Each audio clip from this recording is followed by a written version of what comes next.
Good morning students. 10th class की नैतिक शिक्षा में आप सभी का स्वागत है। आज हम अध्याय 6 को कवर करेंगे। जैसा कि आपको पता है स्टूडेंट्स, आपके पाठ्यक्रम में 10 अंक की नैतिक शिक्षा है, जिसमें 2 प्रश्न 3-3 अंक के और 2 प्रश्न 2-2 अंक के आएंगे।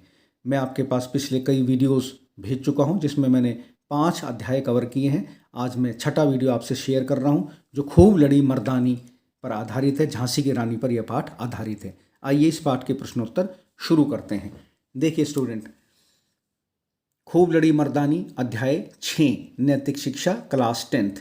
देखिए, खूब लड़ी मर्दानी अध्याय जो है महान वीरांगना झांसी की रानी पर आधारित है। उनके जीवन में क्या समस्याएं आई थी, किस तरह से उन्होंने समस्याओं का सामना करके बहादुरी से अंग्रेजों का सामना किया था, और किस प्रकार उन्होंने एक भारतीय, जो भारत का प्रथम स्वतंत्रता संग्राम था 1857 का, उसमें अपनी भूमिका किस प्रकार सुनिश्चित की। वो सारी की सारी बातें इस अध्याय के अंतर्गत हम देखेंगे और सुनेंगे।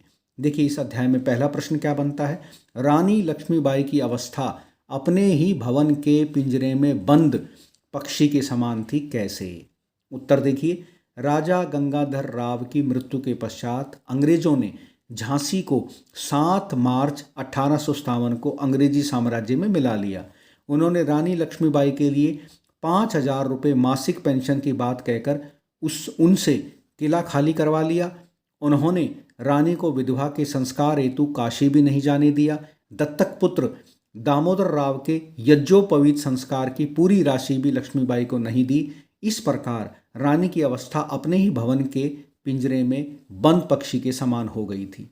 तो स्टूडेंट, इस प्रश्न में क्या बताने का प्रयास किया गया है कि जो झांसी की रानी थी, उनके पति जब गंगाधर राव की मृत्यु हो गई तो इन दोनों की कोई संतान नहीं थी। इन्होंने दामोदर राव नाम के एक अपने रिश्तेदार के बेटे को गोद ले लिया था, जिसे अंग्रेजी सरकार ने दत्तक पुत्र मानने से मना कर दिया, क्योंकि लॉर्ड डलहौजी ने भारत में लैप्स की नीति चलाई थी। इस नीति के अनुसार जो भी राजा बिना संतान के मर जाता था, उसके साम्राज्य को अंग्रेजी साम्राज्य में मिला लिया जाता था। तो झांसी को भी 7 मार्च 1857 को अंग्रेजी साम्राज्य में मिला लिया गया था, राजा गंगाधर राव की मृत्यु के बाद। तो इस प्रकार से अपने ही महल में जो है रानी को एक पक्षी की भांति बंद पिंजरे में रहना पड़ा, और उसके जीवन की सारी इच्छाओं का दमन कर दिया गया अंग्रेजी सरकार के द्वारा, जिसका विरोध करने के लिए उसने तलवार उठाई थी। दूसरा प्रश्न देखिए, खूब लड़ी मर्दानी में मर्दानी से आप क्या समझते हैं? इस प्रेरक प्रसंग में मर्दानी शब्द वीरांगना लक्ष्मीबाई के लिए प्रयुक्त किया गया है। इस शब्द का अर्थ है मर्दों जैसे गुणों वाली स्त्री। भारतीय संस्कृति पुरुष महिमा से भरपूर है, लेकिन जब कोई स्त्री दुर्गा रूप में अपनी वीरता का प्रदर्शन करती है तो उसे मर्दानी का सम्मान प्राप्त होता है। लक्ष्मीबाई भी इतिहास में ऐसी ही मर्दानी थी। तो इस अध्याय में मर्दानी शब्द जो है रानी लक्ष्मीबाई के लिए इस्तेमाल किया गया है, जो 23 वर्ष की अवस्था में शहीद हो गई थी, जो अपने आप में एक रिकॉर्ड है भारतीय इतिहास में, स्वतंत्रता के इतिहास में। तीसरा प्रश्न देखिए, भारतीयों ने आज़ादी पाने के लिए किस किस प्रकार संघर्ष किया? उत्तर देखिए, भारतीयों ने आज़ादी पाने के लिए लंबा संघर्ष किया। अनेक हिंसक और अहिंसक आंदोलन चलाए गए। भगत सिंह और लक्ष्मीबाई युवावस्था में ही शहीद हो गए। गुमनाम आज़ादी के दीवानों की गिनती तो असंभव है। महान शहीदों की शहादत को देश सदैव नमन करता रहेगा। तो इस प्रश्न के माध्यम से क्या बताया गया कि भारतीयों ने किस प्रकार आज़ादी के लिए संघर्ष किया, बलिदान दिया। भगत सिंह, राजगुरु, सुखदेव, झांसी की रानी, गांधी जी और बहुत सारे ऐसे नेता थे जिन्होंने अपना बलिदान देकर इस देश को आज़ादी दिलवाई। और आज हम जो आज़ादी की सांस में, आज़ादी की हवा में जो सांस ले पा रहे हैं, वो इन लोगों की देन ही है। इसलिए हमें इनके योगदान को भूलना नहीं चाहिए, इनकी शहादत को, इनके बलिदान को कभी भी नहीं भूलना चाहिए, और सदैव उस बात का नमन करते रहना चाहिए कि हमें इनकी वजह से आज़ादी प्राप्त हुई। चौथा प्रश्न देखिए, अंग्रेजों के अन्याय का बदला लक्ष्मीबाई ने किस प्रकार लिया? अंग्रेजों के अत्याचारों व अन्यायपूर्ण नीति ने लक्ष्मीबाई को विद्रोह करने पर मजबूर कर दिया।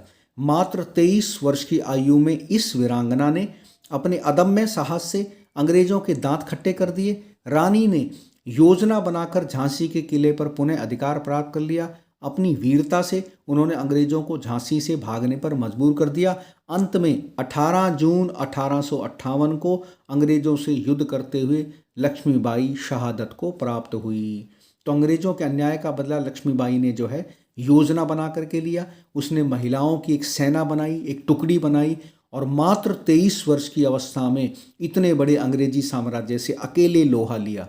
पीछे अपनी पीठ के पीछे जो है अपने पुत्र दामोदर राव को बांध करके, और ऐसा माना जाता है इन्होंने झांसी के किले की दीवार को घोड़े से जंप लगा करके कूद करके इसको पार किया था, जो अपने आप में आज तक एक रिकॉर्ड है कि एक महिला ने इतनी ऊंची दीवार घोड़े पर से कैसे लांघ करके पार की।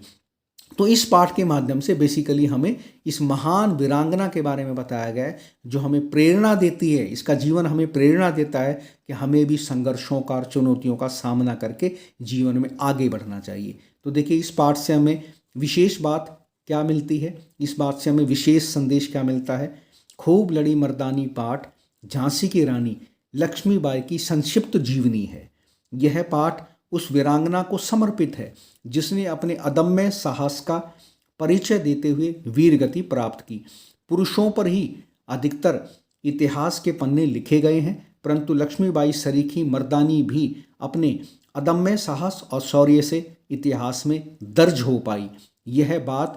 यह पाठ उस वीरांगना को समर्पित है जो अल्पायु में ही शहादत को प्राप्त होकर इतिहास में अमर हो गई। तो स्टूडेंट, ये विशेष बात है, मैंने हर अध्याय के अंत में लिखने का प्रयास किया है। ये इस पाठ का थीम है, ये इस पाठ का एक प्रकार से कंक्लूजन है, सार है।